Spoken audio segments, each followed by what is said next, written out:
Students, crash course में आपका स्वागत है।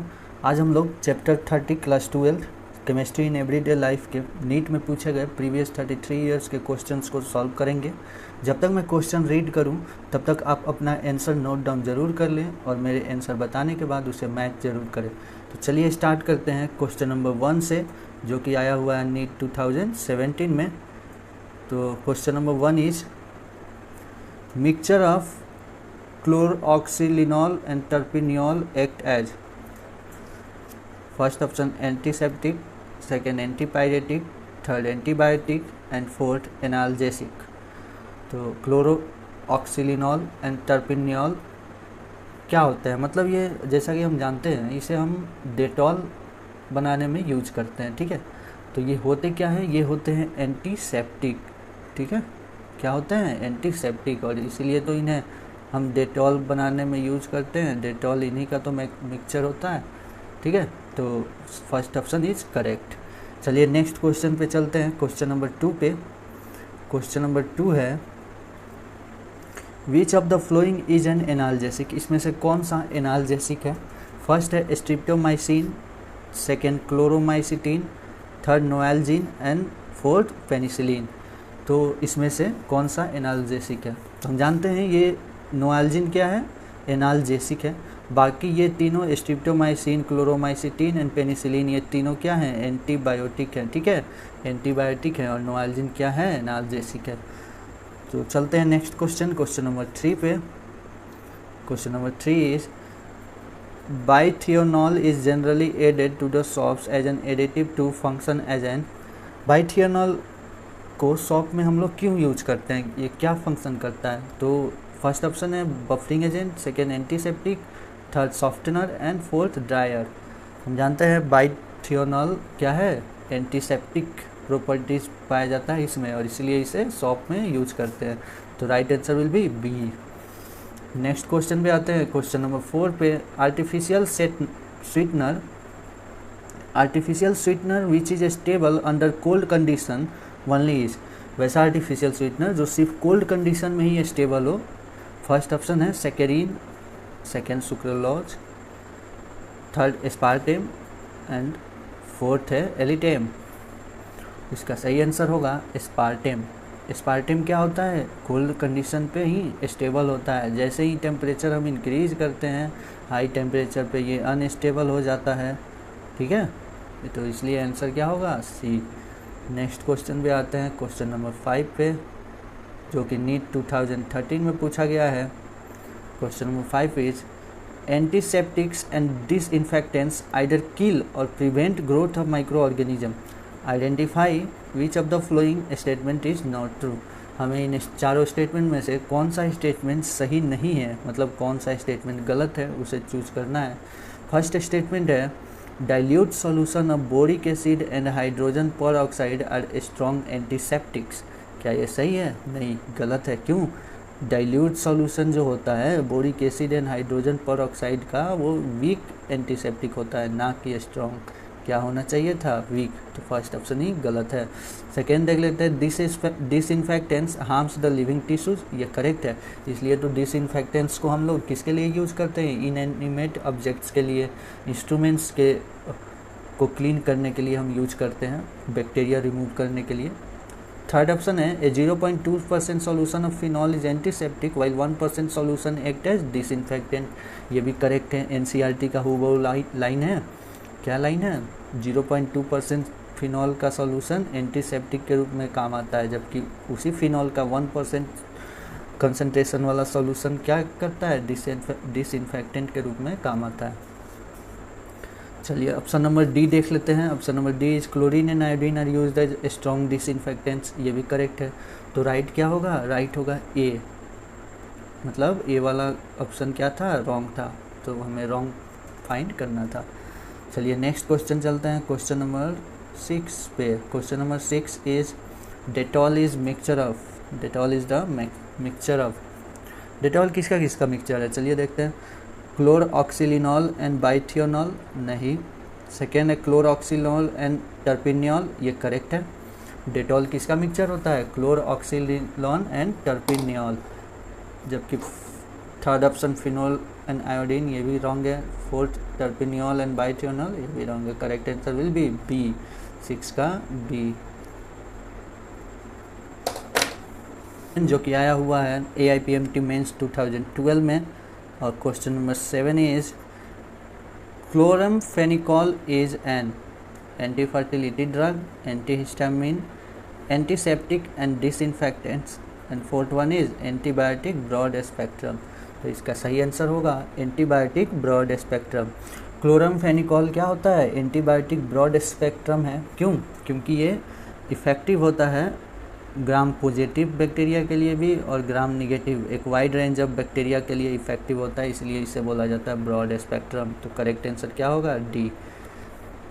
नेक्स्ट क्वेश्चन पे चलते हैं। जैसा आप जानते होंगे नैरो स्पेक्ट्रम वो होते हैं जो किसी बहुत नैरो रेंज ऑफ बैक्टीरिया के लिए इफेक्टिव हो, जैसे पेनिसिलिन जी होता है नैरो स्पेक्ट्रम, वो क्या होता है? सिर्फ ग्राम पॉजिटिव बैक्टीरिया के लिए इफेक्टिव होता है। चलिए नेक्स्ट क्वेश्चन आते हैं, क्वेश्चन नंबर 8 पे। Question number 8 is which one of the following is employed as antihistamine, किसे हम लोग एंटीहिस्टामिन के रूप में यूज करते हैं? ऑप्शन ए है क्लोरमफेनिकॉल, ऑप्शन बी है डाइफिनाइल हाइड्रामाइन, ऑप्शन सी है नोरोथिनरॉन एंड ऑप्शन डी है ओमेपेराजोल। तो इसका सही आंसर होगा क्या? B, diphenhydramine. इसे हम क्या यूज करते हैं? It is used as antihistamine, antihistamine. तो करेक्ट आंसर क्या हो गया? B. Next question, question number 9, जो कि आया हुआ है AIPMT 2010 में। Which one of the following is employed as a tranquilizer drug, इनमें से कौन सा हम ट्रैंक्विलाइजर ड्रग के रूप में यूज करते हैं? फर्स्ट है प्रोमेथाजाइन, सेकेंड है वैलियम, थर्ड है नेप्रोक्सेन एंड फोर्थ है मीफेप्रिस्टोन। तो हम जानते हैं क्या प्रोमेथाजाइन किसके लिए यूज होता है? नोजिया और वोमिटिंग के लिए, ठीक है। जबकि जो सेकेंड ऑप्शन है वैलियम, इसे हम ट्रैंक्विलाइजर के रूप में यूज करते हैं स्ट्रेस कंडीशन में, स्ट्रेस ट्रीटमेंट के लिए। ट्रैंक्विलाइजर क्या करते हैं? माइंड एक्टिविटीज़ को स्लो डाउन कर देते हैं। नेप्रोक्सिन तो एनाल्जेसिक होता है, हेडेक में यूज किया जाता है मोस्टली, ठीक है। मीफेप्रिस्टोन क्या है? एबॉर्सन ड्रग है, ठीक है, एबॉर्सन ड्रग। इसको हम लोग एबॉर्सन के, अगर बच्चे को एबॉर्ट कराना हो तो हम इसका यूज करते हैं। तो सही आंसर क्या हो जाएगा? बी, वैलियम, जो कि ट्रैंक्विलाइजर है। नेक्स्ट क्वेश्चन नंबर 10, जो कि आया हुआ है AIPMT 2009 में। Which one of the following is employed as tranquilizer, फिर से सेम क्वेश्चन लेकिन ऑप्शन अलग अलग। इनमें से कौन से को हम एज अ ट्रैंक्विलाइजर यूज करते हैं? फर्स्ट है नेप्रोक्सिन, सेकेंड है टेट्रासाइक्लिन, थर्ड क्लोरफेनिनेमाइन एंड फोर्थ इक्वानिल। तो देख लेते हैं एक बार। नेप्रोक्सिन क्या होता है? एनाल्जेसिक होता है, मैं अभी बताया, हेडेक में मोस्टली यूज होता है। टेट्रासाइक्लिन एंटीबायोटिक है और क्लोरमफेनिनेमाइन क्या है? एंटीहिस्टामिनिक, ठीक है, एंटीहिस्टामिन के रूप में इसे यूज़ किया जाता है, एंटीहिस्टामिन। और इक्विनिल क्या है? ट्रैंक्विलाइजर है, ठीक है, इसे हम एज ए ट्रैंक्विलाइजर यूज करते हैं। तो सही ऑप्शन हो जाएगा डी। नेक्स्ट क्वेश्चन पे आते हैं, क्वेश्चन नंबर 11, जो कि पूछा जा रहा है क्या? Question number 11 is chloropicrin is obtained by the reaction of. Chloropicrin को हम लोग किसके किसके बीच में रिएक्ट करके ऑब्टेन करते हैं? तो फर्स्ट ऑप्शन है steam on carbon tetrachloride, second nitric acid on chlorobenzene, third chlorine on picric acid, या फिर fourth nitric acid on chloroform. तो हम जानते हैं क्लोरोपिक्रीन कैसे, हम क्या करते हैं, पहले लेते हैं क्लोरोफॉर्म CaCl3, उस पर हम क्या कराते हैं? HNO3, कंसनट्रेटेड HNO3 होता है, ठीक है, कंसनट्रेटेड HNO3 का रिएक्शन कराते हैं। तो क्या होता है? ये जो नाइट्रो ग्रुप है इसमें से हाइड्रोजन को रिमूव कर देता है और बना क्या देता है? वाटर। यहाँ से H और यहाँ से OH दोनों मिल के क्या बना है? Water.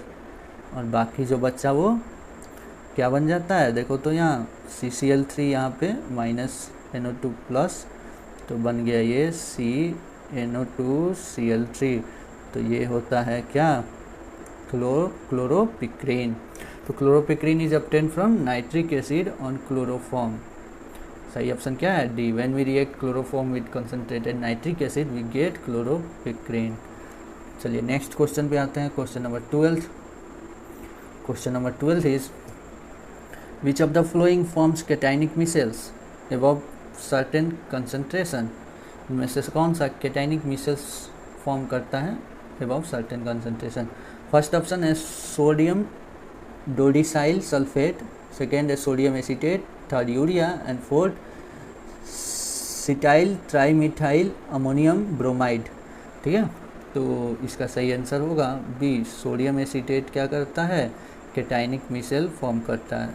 It forms cationic micelles. So correct answer क्या हो गया? बी। चलिए देखते हैं question number 13। Question number 13 is gammexane is, क्या है question number 13? Gammexane is A bromobenzene, B benzyl chloride. मैं यहाँ सी ऑप्शन दे देता हूँ, सी ऑप्शन नेक्स्ट पेज में है, मैं दे देता हूँ क्लोरोबेंजीन है C option, chlorobenzene. And D option is, D option है बेंजीन हेक्सा क्लोराइड। ठीक है, डी ऑप्शन क्या है? बेंजीन हेक्सा क्लोराइड,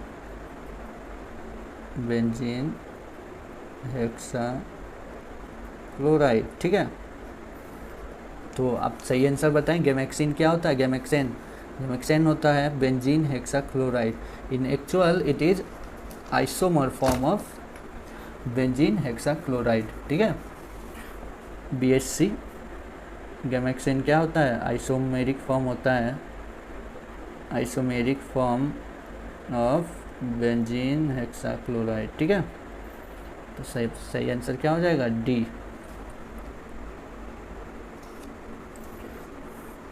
सॉल्व करेंगे क्वेश्चन नंबर 14 जो कि पूछा गया था 1999 में। तो चलिए रीड करते हैं question number 14। The decomposition of organic compounds in the presence of oxygen and without the development of odoriferous substances is called। Organic compound का डिकम्पोजिशन ऑक्सीजन के प्रेजेंस में और बिना किसी ओडोरिफेरस सब्सटेंसेस के डेवलपमेंट का, उसे क्या कहते हैं? नाइट्रिफिकेशन, नाइट्रोजन फिक्सेशन, डीके और डीनाइट्रिफिकेशन। तो इसका सही आंसर है डीके। ठीक है, सही आंसर क्या है? डीके। डीके क्या होता है? ऑर्गेनिक कंपाउंड का decomposition in presence of oxygen, जबकि बाकी ये तीनों रिएक्शंस होते हैं only in the presence of bacteria. ठीक है, तो इसका सही आंसर है सी।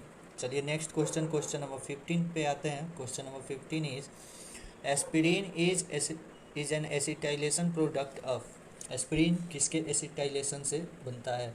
फर्स्ट ऑप्शन है मेटा हाइड्रोक्सीबेंजोइक एसिड, सेकेंड है अर्थो डाईहाइड्रोक्सीबेंजीन, थर्ड है अर्थो हाइड्रोक्सीबेंजोइक एसिड एंड फोर्थ है पैरा डाईहाइड्रोक्सीबेंजीन। तो चलिए इसको मैं एक बार बताता हूँ आपको एस्पिरिन कैसे बनता है। एस्पिरिन हम बनाते हैं, यहाँ खाली स्पेस थोड़ा मिल जाएगा। ठीक है, एस्पिरिन एक बार देख लेते हैं इसका मेथड। तो चलिए देखते हैं। एस्पिरिन हम लोग बनाते हैं किसके एसिटाइलेशन से? एसिटाइलेशन करते हैं हम ऑर्थो हाइड्रोक्सी बेंजोइक एसिड का। ठीक है, ऑर्थो हाइड्रोक्सी बेंजोइक एसिड, ये देखिए ये रहा बेंजीन रिंग। ठीक है, इस पे ये OH ग्रुप और ये कार्बोक्सिलिक ग्रुप, ये क्या है? Ortho hydroxy benzoic acid. ठीक है, बेंजोइक एसिड, यह है ऑर्थो हाइड्रोक्सी बेंजोइक एसिड। और इसका हम करते हैं एसिटाइलेशन। ठीक है, एसिटाइलेशन के लिए किससे रिएक्ट कराएंगे? एसिटाइल क्लोराइड से, CH3COCl। ठीक है, इससे रिएक्ट कराने पे हमें क्या मिलता है? हमें मिलता है एस्पिरिन। ठीक है, एस्पिरिन मिलता है, ये देखिए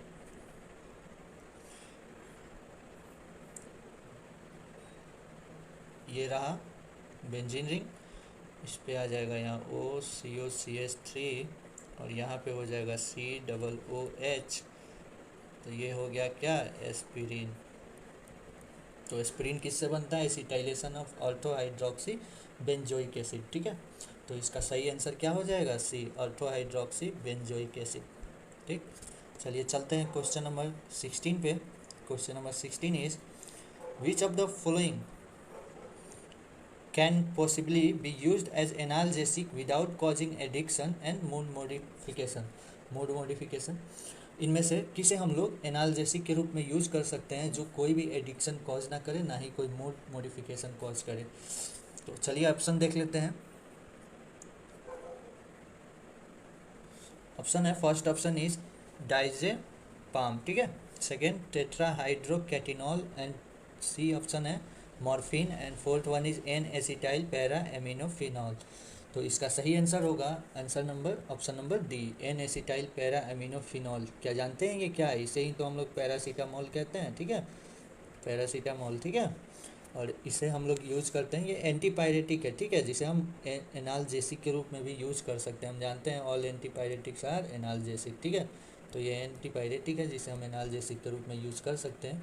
और ये कोई भी एडिक्शन कॉज नहीं करता है, इसका हमें लत नहीं लगता है, ठीक है, ना ही कोई मूड मॉडिफिकेशन कॉज करता है। जबकि मॉर्फिन, जो कि मॉर्फिन भी एनाल्जेसिक है, लेकिन ये क्या करता है, इसका लग जाता है एडिक्शन। इसलिए राइट ऑप्शन क्या होगा? डी। डाइजेपाम सीडेटिव है और टेट्राहाइड्रोकेटिनॉल ये सब ट्रैंक्विलाइजर है, ठीक है। तो सही ऑप्शन हो जाएगा डी। चलिए नेक्स्ट क्वेश्चन, क्वेश्चन नंबर 17 पे चलते हैं। Question number 17 is diazo coupling is useful to prepare some pesticides, dyes, proteins, vitamins. तो स्टूडेंट्स, डाइएजो कपलिंग से हम क्या क्या बनाते हैं, किस में यूज़फुल होता है, क्या प्रिपेयर करने में?